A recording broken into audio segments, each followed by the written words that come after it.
After my wife's affair with my rich boss, I lost my job, my home, my kids. You'll die poor and alone, she texted. Moving into a storage unit, I found a locked briefcase with my name on it. Inside was $50,000 cash and a note, "This is just travel money. The real fortune is waiting at these coordinates." When I arrived, what I saw made me understand everything. I was living in a 5x10 storage unit, eating cold beans from a can when I found the briefcase that changed everything. My name's Roger Hendris, and 6 months ago, I had it all. A beautiful wife, 2 kids, a steady job at the lumber mill. Now, I'm staring at $50,000 in cash and coordinates to somewhere in Montana. The note says, "This is just travel money." But what I found when I got there made me realize my entire life had been orchestrated by someone I never expected. You want to know how a man goes from having Sunday dinners with his family to sleeping on a cot surrounded by concrete walls? How someone loses their wife to their boss, their kids to lies, their dignity to a world that kicks you harder when you're already down? Let me tell you exactly how it happened, because the ending of this story isn't what you think. My wife Melanie always said I was too trusting. "Roger," she'd say, stirring her coffee at our kitchen table, "you think everyone's as honest as you are. That's going to bite you someday. Funny how the person warning you about snakes can be the one hiding the fangs." Vance Cromwell was more than just my boss. He owned Cromwell Lumber Industries, the biggest employer in Millbrook, Pennsylvania. His father built that empire, and Vance inherited it along with the taste for expensive suits and other men's wives. I'd worked there 18 years, managed 40 men, kept that place running while Vance played golf and counted money he never earned. My son Tommy just made varsity football, 14 years old and already taller than me. My daughter Grace, she's 11 and smarter than both her parents combined. At least I thought she had 2 parents. Turns out she had 1 parent and 1 actress playing a role for money. But here's the thing about hitting rock bottom. Sometimes you find things that were hidden from you your whole life. Sometimes a crazy uncle you barely knew leaves you more than money. Sometimes he leaves you the truth about why your father died when you were 5 years old, and why certain people made sure you never asked the right questions. That briefcase I found, it was put there by my Uncle Floyd before he died. A Vietnam vet who went strange after my father's accident at the mill. Moved to Montana, lived like a hermit, only visited once a year for Thanksgiving. Everyone thought he was paranoid and crazy. Turns out when you're right about everything, people call you crazy right, up until the moment they realize you were the cessed person in the room. The storage unit still smelled like the previous renter's cigarettes. February in Pennsylvania. And I'm heating a can of beans on a camping stove. I bought at a pawn shop, same place I sold my wedding ring for $40. The ring cost me $2,000. The marriage cost me everything. But as I held that cash in my hands as I read Floyd's note about my father's death not being an accident, I realized something important. Melanie sent me a text message saying I die poor and alone. She was wrong about the poor part. The alone part too, once my kids learned the truth. But the dying part? Well, the old Roger did die. The trusting fool who believed in love and loyalty and working hard for an honest living. That man died in a storage unit, holding $50,000, and a letter that said everything I knew was a lie. The coordinates Floyd left pointed to a place in Montana I'd never heard of. 0,000 miles from Millbrook, 1,000 miles from the house I used to own. The wife who betrayed me, the boss who destroyed me for sport and profit. 1,000 miles to travel with nothing but questions, and a growing suspicion that my father's death, my marriage, my entire life was connected by threads I never saw. My name is Roger Hendris. I'm 42 years old. 6 months ago, I was nobody special, a supervisor at a lumber mill with sawdust in my hair, and an honest day's work under my belt. Today, I'm going to tell you how I discovered that my uncle spent 40 years gathering evidence of murder, that my wife was planted in my life as part of a con that started before I was even born, and that the man who took everything from me was the son of the man who killed my father. This isn't a story about revenge, it's a story about truth, about how sometimes God or fate or whatever you believe in strips everything away from you, so you can finally see what was always hidden underneath. It's about a storage unit in Pennsylvania, a cabin in Montana, and $8 million I never knew existed.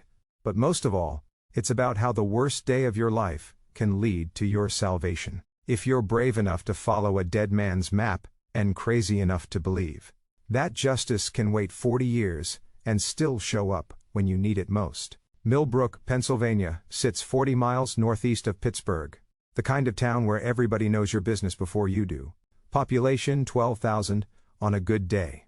Built around Cromwell lumber industries like a body around a spine, the mill whistle blows at 7 a.m., noon, and 5 p.m. You could set your watch by it, and most folks did.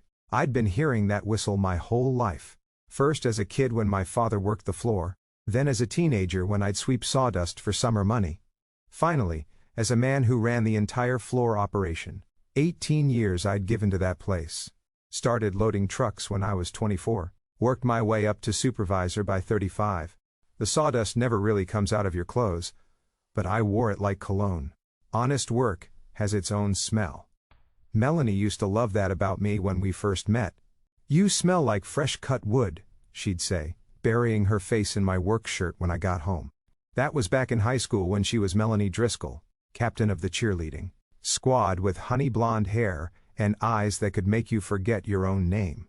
I was just Roger, the kid who worked weekends at the mill and drove a beat-up Chevy that needed a new muffler. We got married right after graduation. Her parents thought she was settling, but Melanie said she loved me. Said she wanted the simple life. Wanted to build something real, with someone who knew what real work meant. We had our wedding reception at the VFW hall. My Uncle Floyd gave a strange toast about watching out for wolves in sheep's clothing. Everyone laughed nervously and blamed it on his Vietnam days. Now I understand he was trying to warn me even then. Our house on Maple Street wasn't much, but we made it ours. 3 bedrooms, 1 bathroom, a kitchen that needed updating since 1982. The previous owner had painted every room beige, and we spent our first year married repainting everything. Melanie chose yellow for the kitchen. Said it would catch the morning sun. She was right.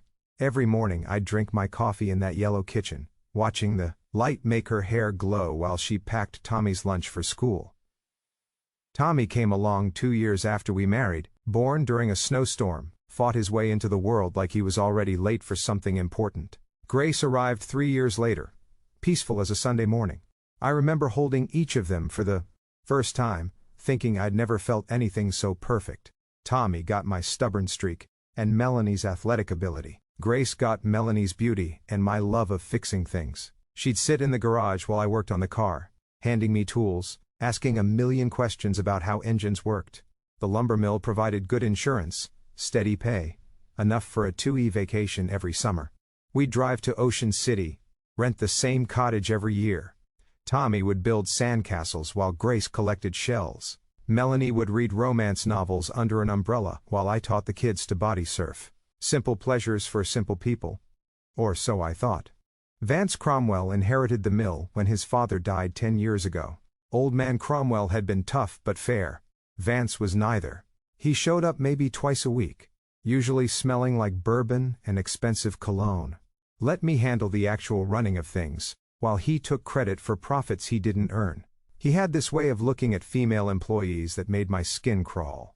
Should have paid attention when he started looking at Melanie that way during company picnics. My Uncle Floyd lived 3 hours north in a cabin he built himself after coming back from Vietnam.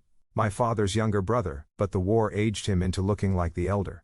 He'd show up every Thanksgiving with conspiracy theories and warnings about trusting the wrong people. "They killed your daddy, Roger," he'd say after a few beers. Made it look like an accident, but I know better. My mother would shush him. Change the subject. After she died when I was 20, Floyd got stranger, more isolated. Last time I saw him alive was Thanksgiving a year ago. He looked sick, thin, knowing. Pulled me aside, and handed me a key. "For when you need it most," he said. Wouldn't explain more. The warning signs with Melanie started small. New clothes that cost more than we budgeted. Complaints about the house being too small, the vacation being too boring, my salary being too modest. "Vance says there's opportunity for advancement," she'd mentioned casually over dinner. "Maybe you should try harder to impress him." I thought she was trying to help. Now I know she was setting the stage for something that had been planned, long before she ever cheered at my high school football games. That Thursday in March started like any other day, until my foreman Pete noticed me sweating through my shirt. "Boss, you look like death warmed over," he said. "Go home before you infect the whole crew." I rarely took sick days, but the room was spinning and my stomach felt like I'd swallowed battery acid. I climbed into my truck at noon, skipping lunch, just wanting to crawl into bed. The drive home took 12 minutes. I remember because I was counting them down, fighting not to pull over and throw up. When I turned onto Maple Street, I saw Vance's Mercedes parked in my driveway. That silver S-Class that cost more than I made in 2 years, sitting bold as brass next to Melanie's Honda. My first thought was maybe something happened at the mill. Maybe there had been an accident and Vance came to tell Melanie personally. I parked on the street and walked to my own front door. It was locked, which was strange. We never locked it during the day in Millbrook. I fumbled for my keys, and that's when I heard it. Melanie's laugh coming from upstairs. Not her polite laugh, or her watching TV laugh. The laugh I thought was just for me. I stood in my own hallway, listening to my wife and my boss in my bedroom. The smart thing would have been to leave, to think it through, to get a lawyer first. But smart went out the window. I climbed those stairs I'd climbed 10,000 times, past the school. Photos of Tommy and Grace, past our wedding picture on the wall. The bedroom door was half open. Vance was sitting on my side of the bed, putting on his shoes. Melanie was in a silk robe I'd never seen before. They were talking about Paris, about some restaurant with a view of the Eiffel Tower, casual as could be, like they weren't destroying a family in the bed where my children were conceived. "Hello, Vance," I said from the doorway. You should have seen his face. For once, Vance Cromwell had nothing clever to say. He just grabbed his jacket and pushed past me. "We'll discuss this at work tomorrow," he muttered, like I was an employee who'd interrupted a meeting. Melanie didn't even try to explain. She sat at her vanity, the one I'd bought her for our 10th anniversary, and started brushing her hair. "How long?" I asked. "Does it matter?" She kept brushing, long, steady strokes like we were discussing the weather. "Our kids sleep in this house, Melanie. My kids." She turned then, and her face was cold as January. "Your kids? You think Tommy wants to be like you? Working himself to death for nothing? Grace is already smarter than you'll ever be. They deserve better than this." She waved her hand around our bedroom like it was a prison cell. "Better like Vance. Vance is taking me to Europe next month. He's buying me a condo downtown. He's showing me what life can really be, instead of this." She stood up, tightening the silk robe. "Look at yourself, Roger. You're 42 years old, and you've peaked. Supervisor at a lumber mill. Is that what you dreamed about as a kid? Is that the legacy you want to leave?" "I dreamed about having a family, about raising good kids with the woman I loved." She laughed, but there was no joy in it. "The woman you loved never existed." "I played a part, Roger. I was good at it for a while, but I'm tired of pretending that this is enough." The next morning, I showed up to work like nothing happened. My crew was already at their stations when Vance's assistant called me to the office. Vance was behind his father's old desk, the one made from a single piece of walnut that old man Cromwell had cut himself. "We're making some changes," Vance said, not even looking up from his computer. "Budget cuts. Your position is being eliminated effective immediately. I've been here 18 years, and you've been adequately compensated for those years. Security will escort you out. Your personal items will be mailed. This is about Melanie." He looked up, then smiled. That smile I wanted to punch off his face. "This is about efficiency, Roger. Nothing personal. Sign the separation agreement, and you'll get 2 weeks' pay. Refuse, and you get nothing." I signed. What choice did I have? No job means no lawyer for the divorce that was surely coming. But as security walked me out past men I'd worked alongside for nearly 2 decades, I saw Pete and the others watching. They knew this wasn't about budget cuts. In a town like Millbrook, everyone would know by dinner time. The divorce papers were served the next week. Melanie had hired the best lawyer in 3 counties, somehow affording a retainer that should have been impossible on our budget. She wanted the house, the kids, alimony and child support from a man who just lost his only source of income. The storage unit became my world after I lost the court battle. Judge Harrison, who'd coincidentally received campaign contributions from Vance Cromwell, decided I was an unstable influence on my children. Melanie's lawyer painted me as violent and unpredictable, using my one moment of anger when I'd punched the garage wall after being served divorce papers. Never mind that I'd never laid a hand on anyone in anger before. Never mind 18 years of steady employment and coaching Tommy's Little League team. Living in a storage unit isn't something you plan for. You start by sleeping in your truck until the cops tell you to move along. Then you couch surf until your friends' wives get uncomfortable. Then you find yourself you store it on Route 30, handing over $89 you borrowed from your brother-in-law for a climate-controlled unit. The night security guard, an old-timer named Carl, pretended not to notice when I started staying past closing time. I'd arranged my few possessions like furniture, the camping cot against one wall, my father's old tool chest as a table, a battery-powered lantern for light. I kept my clothes in plastic bins, showered at the Planet Fitness down the road for $10 a month. You learn to make hot meals on a camping stove, to wash dishes in a bucket, to live so quiet that no one knows you're there. It was my third week in that concrete box when I decided to sort through the boxes Melanie had thrown in during the divorce. Mostly junk she didn't want, but knew I'd valued. Photo albums, my father's war medals from Korea, Christmas decorations we'd collected over the years. Each box was a gut punch of memories from a life that felt like someone else's dream. The briefcase was wedged behind a box of ornaments covered in dust like it had been there for years. Brown leather combination lock with a luggage tag that stopped me cold. My name was written on it in Uncle Floyd's shaky handwriting. But Floyd had been dead for 8 months. How did this get here? I tried every combination I could think of. Birthdays, anniversaries, nothing worked. Finally, I took a screwdriver to the lock, pried it until the metal gave way. The case opened with a pop that echoed in the storage unit like a gunshot. Money. Neat stacks of $100 bills wrapped in banks. I counted it 3 times, my hands shaking so bad I kept losing track. $50,000, more cash than I'd ever seen outside a movie.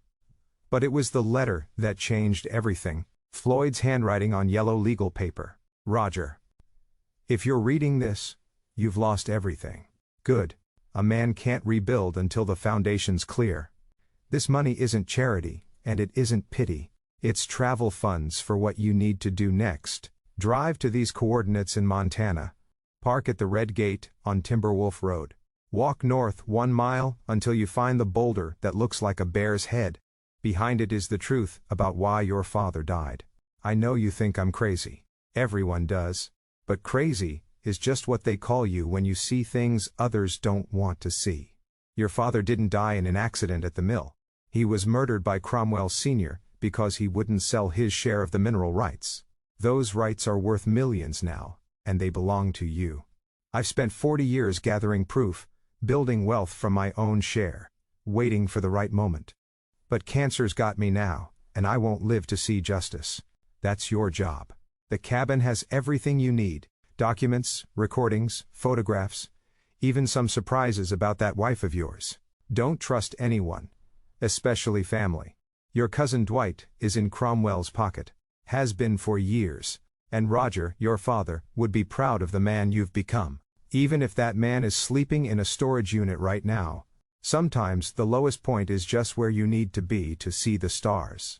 Make them pay for what they took from us. Floyd. I read the letter 6 times before it truly sank in. My father owned mineral rights. He was murdered. And Floyd knew all along, but said nothing for 40 years. The coordinates pointed to somewhere near Glacier National Park, Montana. Wilderness, where Floyd had lived like a hermit since Vietnam. I sat on that cot holding $50,000 while my stomach grumbled from hunger. This money could get me an apartment, a lawyer, maybe shared custody of my kids. It could solve my immediate problems. But Floyd's words about my father's death kept echoing. What truth was waiting in Montana? What surprises about Melanie? The decision wasn't really a decision at all. The next morning, I bought a used Ford F-150 for $8,000 cash from a dealer who didn't ask questions. loaded it with camping gear, supplies, and enough food for a week's drive. I told no one where I was going. Who would I tell? My kids weren't allowed to talk to me. My friends had chosen sides in the divorce, and I wasn't on the winning team. Before leaving Pennsylvania, I drove past the house on Maple Street one last time. Tommy's bike was in the driveway.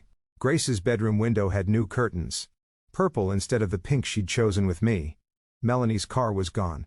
Probably at Vank's downtown condo. This life I'd built was continuing without me, like I'd never existed at all. The drive to Montana took 3 days of hard driving, stopping only for gas, and catching a few hours of sleep at rest stops. The coordinates led me deep into Flathead County, where the roads went from paved to gravel to barely more than deer tracks. Timberwolf Road was marked by a rusty sign shot through with bullet holes. The kind of place where GPS gives up and tells you you're on your own. The red gate Floyd mentioned was actually more rust than red, with a heavy chain and a lock that opened with the key he'd given me last Thanksgiving.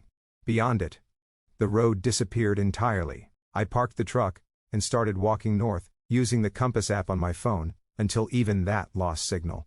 The forest was so thick the sunlight barely reached the ground. Every sound made me jump, wondering if bears or wolves were watching from the shadows. The boulder, shaped like a bear's head, sat in a clearing, exactly 1 mile from the gate, according to my fitful counting of steps. It was massive, maybe 15 feet tall, and from the right angle, it really did look like a grizzly in profile. Behind it, hidden by overgrown brush, was a trail that led another 100 red yards to a cabin that shouldn't exist. This wasn't some ramshackle hermit's hut. This was a modern structure, with solar panels, satellite dish, even a generator humming quietly behind a shed. The door was steel reinforced, opening with another key from Floyd's ring. Inside looked like a combination of living space and detective's evidence room. One wall was covered with photographs, documents, and newspaper clippings going back 40 years. Another held filing cabinets, each drawer meticulously labeled. A desk supported 3 computer monitors and surveillance equipment that must have cost thousands. The first thing I saw was my father's picture, young and smiling, standing next to old man Cromwell at the mill. They were holding papers, shaking hands. The caption, Floyd had written, Partnership Agreement, 1976. Dad and Cromwell as equal partners. The documents told the story piece by piece. My father, Daniel Hicks, hadn't just worked at the mill.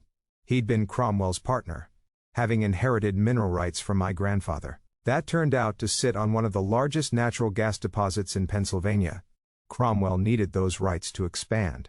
My father had agreed to partnership instead of sale. Then came the police reports from 1982. Industrial accident at the mill. Daniel Hendris crushed by a lumber loader that mysteriously failed. The investigation was perfunctory. The case closed within a week, but Floyd had found the truth. Maintenance records showing the loader had been serviced the day before. An insurance policy Cromwell had taken out on my father just months earlier. A witness, now dead, who'd seen Cromwell arguing with my father about selling out completely. But that wasn't the biggest shock. In a folder marked MD, were photographs that made my blood freeze. Melanie, at age 16 with Vance Cromwell, who would have been 38 then. More pictures through the years. Always at a distance, always careful. Then, a document that knocked the wind out of me. A bank account, in Melanie's maiden name, opened when she was 17. With the regular deposits from a Cromwell Industries subsidiary. The recording equipment held dozens of files, all dated and labeled. I clicked on one from 3 years ago. Floyd's voice, old but clear. Following MD to meeting with VC at Riverside Motel, then Melanie's voice unmistakable. He's getting suspicious. How much longer do I have to play housewife? Vance responding until we can provoke him into something we can use in court. We need him discredited, not just divorced. Another recording from just last year. Melanie again. I've been married to him for 16 years. Vance, I've had his children. I've pretended to love him so long sometimes I forget I'm pretending. Vance, those kids are your insurance policy. He'll never fight back hard with them in the middle. And once he's broken, really broken, the mineral rights revert to his next of kin. As his grieving widow or ex-wife with full custody, you'll control them until the kids are 18. I sat in that cabin for hours, pieces of my entire life rearranging themselves. like a puzzle I'd been looking at upside down. Melanie hadn't fallen out of love with me. She'd never loved me at all. She'd been placed in my life like a chess piece, a 17-year-old girl, groomed by a man more than twice her age to destroy me decades later. The financial documents were staggering. The mineral rights my father had refused to sell were now worth approximately $8 million. Floyd had been quietly collecting lease payments on his portion for 40 years, living like a pauper while building a fortune. Every cent was documented, every transaction legal and clean, and according to the will I found in the desk, every penny was now mine. But Floyd had been smarter than just hoarding money. He'd built a legal case that would destroy Cromwell Industries: environmental violations, tax evasion, bribery of local officials, including Judge Harrison, who'd ruled on my divorce. The evidence was overwhelming, meticulously gathered, waiting like a loaded gun. The last file on the computer was a video message from Floyd himself, recorded just weeks before he died.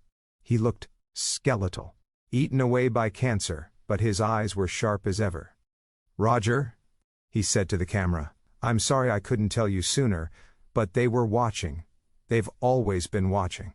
If you're seeing this, you've lost everything. Which means they think they've won. They're not watching anymore. Now you can fight back. The money's yours, legal and clear, but what you do with the evidence? That's your choice. You can take the fortune and disappear, or you can finish what your father started. Either way, they lose." I spent 3 days in Floyd's cabin, memorizing every document, copying every file, understanding the full scope of what the Cromwells had done. The choice Floyd talked about wasn't really a choice at all. Running away with the money would mean letting them win. Letting my father's murder go unpunished. Letting my children grow up believing their father was a failure who abandoned them. The drive back to Pennsylvania felt different.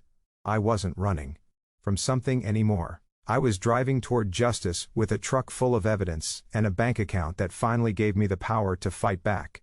My first stop was the FBI field office in Pittsburgh. Agent Patricia Knowles listened to my story with a kind of stone face that made me think she'd heard every crazy conspiracy theory imaginable. Then I showed her the documents.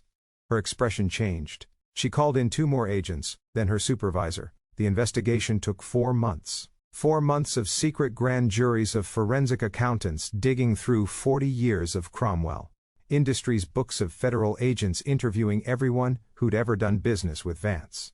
I stayed quiet, living in a small apartment in Pittsburgh, following my lawyers' advice to remain invisible while the machinery of justice slowly ground forward. The arrests happened on a Tuesday morning. Vance Cromwell taken from his country club in handcuffs.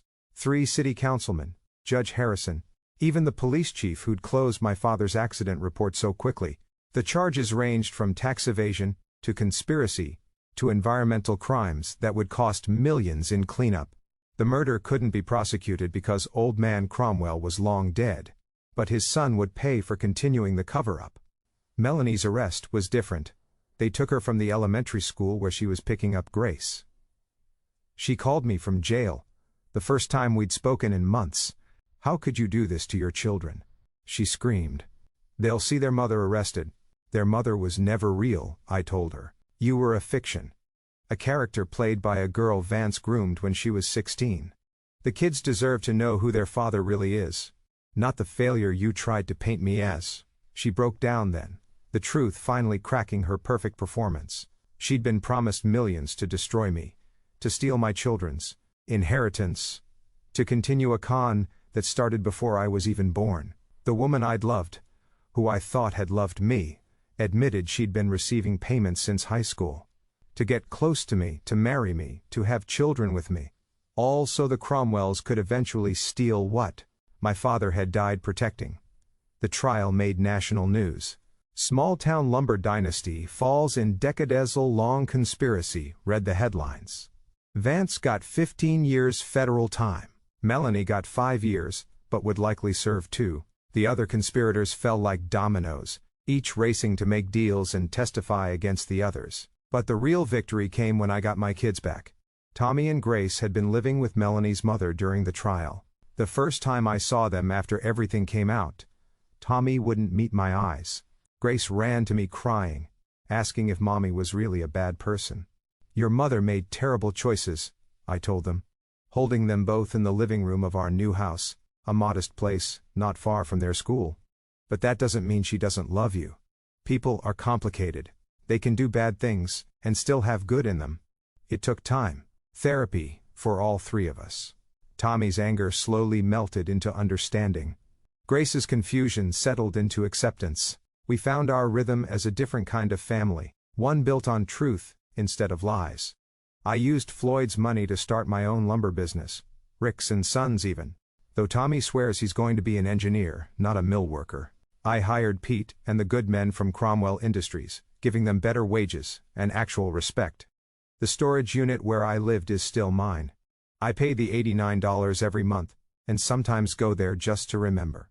Carl, the security guard, who'd pretended not to notice me living there, now works as my night shift supervisor.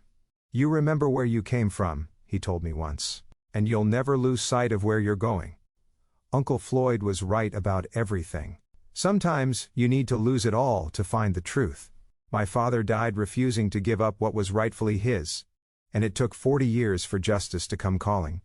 Floyd lived as a hermit, gathering evidence and wealth, sacrificing his own life to make sure the truth would eventually surface. And me? I went from eating cold beans in a storage unit to owning an $8 million inheritance and a successful business. But the real wealth isn't in the bank account. It's in Tommy's laugh when I help him with calculus homework he insists he doesn't need help with. It's in Grace's smile when she shows me her science project about sustainable forestry. It's in knowing that my father would be proud that Floyd's sacrifice meant something. That sometimes the worst thing that happens to you is actually a gift wrapped in barbed wire. Melanie said I'd die poor and alone. She was wrong on both counts. But more importantly, she showed me that living a lie surrounded by people is the real loneliness. Truth, even when it destroys everything you thought you knew, is freedom. And freedom, I learned, in a 510 storage unit eating cold beans is worth more than all the mineral rights in Pennsylvania. My name is Roger Hendress. I was nobody special, just a lumber mill supervisor trying to raise his kids right. But sometimes, nobody special is exactly who needs to stand up and fight back. Sometimes the ordinary guy is the one who brings down an empire built on lies and murder. If you found value in this story, if it made you think about the truths that might be hidden in your own life, then please like this video, and share it with someone who needs to hear that rock bottom isn't the end. Comment below with your own story of overcoming betrayal or finding truth in unexpected places. And subscribe to this channel for more real stories of ordinary people facing extraordinary circumstances. Because everyone has a story, and sometimes the most powerful ones come from the places we'd least